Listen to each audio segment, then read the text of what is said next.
great recompense and reward.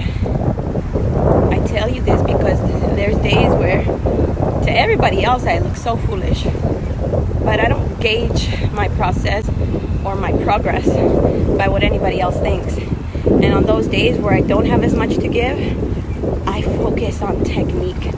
And I cannot stress the validity of that. There's no point being the fastest if you're injuring your structure.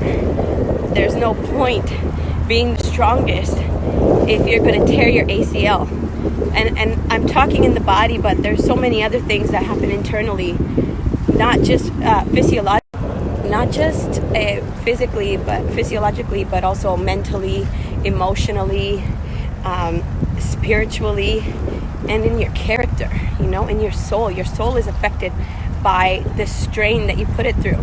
If you hurt one knee and you compensate with your other leg, your structure is gonna learn a new pathway in order to compensate for that injury. But the longer that you walk with that limp, the longer it's going to take to refacilitate the proper pathway. And so the same thing happens in your emotions. We learn to deal with things and we use them as a crutch. Today, I want you to drop those crutches and go get it. Accept it with love. Endure it with patience. Return it with force.